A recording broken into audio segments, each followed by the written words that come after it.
श्री शिवाय नमस्तुभ्यम। हरे हर महादेव। जय श्री महाकाल। कैसे हैं आप सब? आप सभी भक्तजनों को, भगवत प्रेमियों को इस पूष मास की शुक्ल पक्ष की पुत्रदा एकादशी की ढेर सारी शुभकामनाएं आप सभी पर जो है भगवान की कृपा सदा सर्वदा यूं ही बनी रहे और आपका यह एकादशी का महाव्रत भगवान देव देवेश्वर निर्विघ्न अवश्य पूर्ण करे। हम ऐसी कामना भगवान से करते हैं। देखिए, यह पौष मास में पड़ने वाली पुत्रदा एकादशी धन, सुख, वैभव को प्राप्त कराने वाली यह एकादशी जो कि पौष मास की एकादशी है, वैसे तो साल 2025 की पहली एकादशी है।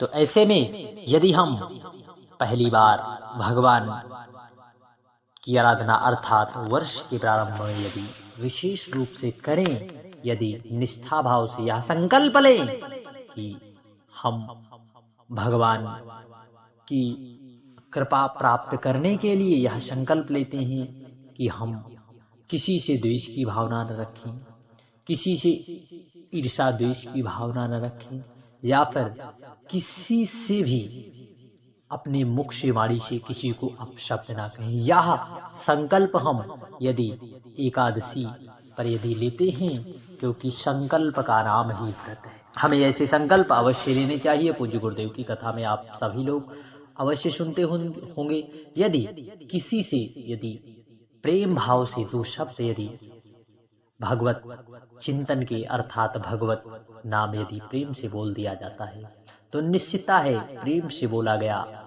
शब्द आपको आपके जीवन में भगवान की कृपा अवश्य प्राप्त कराएगा। आइए इस पौष मास की पौष पुत्रदा के विशेष तिथि पर हम सभी भक्तजन पूज्य गुरुदेव के मुखारविंद से बताए गए उपायों को समझते हैं। जो उपाय आपको आसान सरल लगे उनमें से एक उपाय आप जरूर कर लें। पहला उपाय हल्दी से, दूसरा दीपक से, तीसरा गंगा जल और बेलपत्र से। यह विशेष उपाय धन संपदा की वृद्धि तो कराएगा ही, साथ ही साथ आपके जीवन में यदि व्यापार के क्षेत्र में आपको असफलता मिल रही है या फिर आप अपने जीवन में बार बार असफल हो रहे हैं, तो एक बार इस विशेष उपाय को जरूर करें। गंभीर से गंभीर बीमारियों में यह आज का विशेष उपाय आपके जीवन में जो है निरोगता लाएगा, अर्थात रोग मुक्ति अवश्य होगी। क्योंकि शुक्रवार के दिन पड़ने वाली यह कोई साधारण एकादशी नहीं है। इस एकादशी की महिमा का वर्णन जितना कहा जाए उतना ही कम है। सबसे पहले इस दिन आप सभी भक्तजन जो है एक दीपक अपने घर के मंदिर में, कहाँ पर? अपने घर के मंदिर में एक दीपक अवश्य प्रज्वलित करें। एक दीपक इस प्रकार से, एक दीपक अपने घर के मंदिर में आप अवश्य प्रज्वलित करें। इस दिन आप जो है नित्य क्रिया से निवृत्त हो, स्नान आदि करके पहले अपने पूजा घर में अर्थात गंगा जल से छिटकने के बाद आप एक जो है दीपक अवश्य प्रज्वलित करें। फिर उसके बाद संकल्प लें एकादशी के लिए।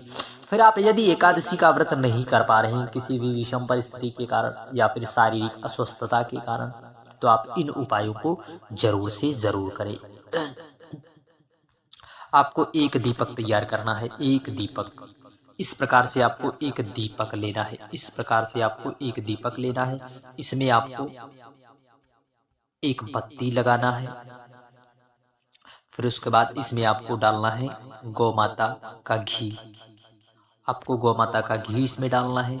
डालने के बाद आपको इस प्रकार से दीपक आपको तैयार कर लेना है। दीपक तैयार करने के बाद आपको इस दीपक को जो है बेल पेड़, आपको इस प्रकार से बेल पत्थर दिखाई दे रहा है, आपको बेल पेड़ के नीचे जाना है।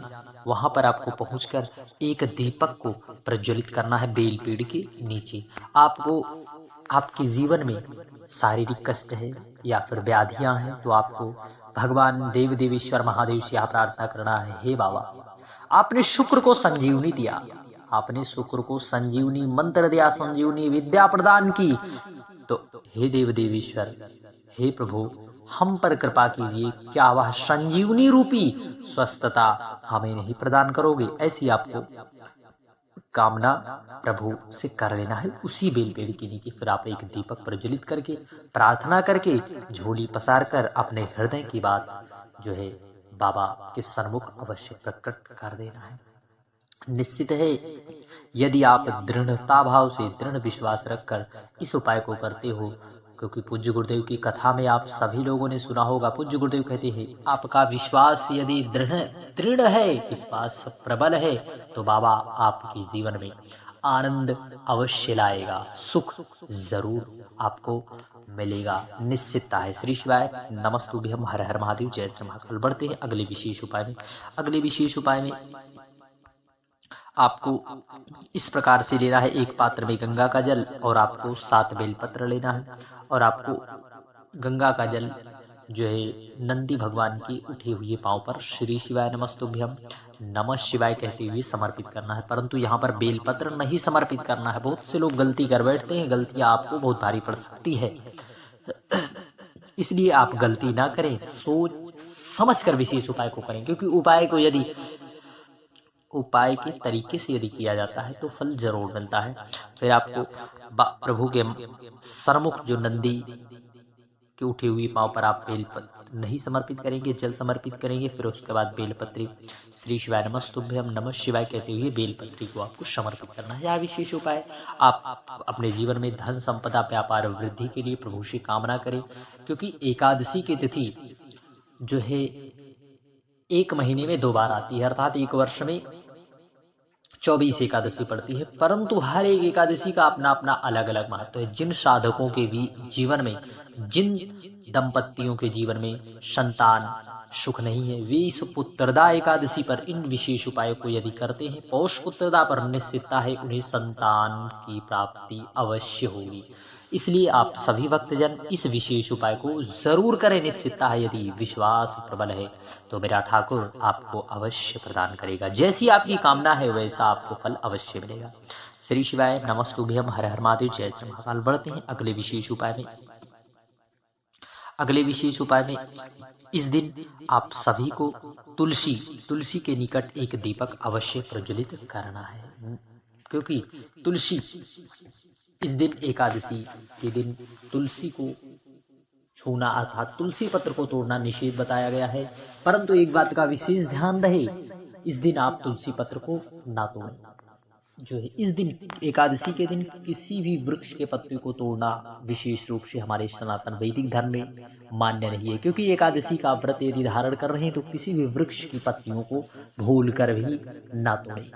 अब कहोगे हमें प्रभु का भोग लगाना हो तो कैसे करें? इसके लिए आपको पहले से ही हर बार की तरह हमने बताया है कि आपको पहले से ही जो है तुलसी पत्र तोड़कर रख लेना चाहिए। श्री शिवाय नमस्तुभ्यम, हर हर महादेव, जय श्री महाकाल। पढ़ते हैं अगले विशेष उपाय में।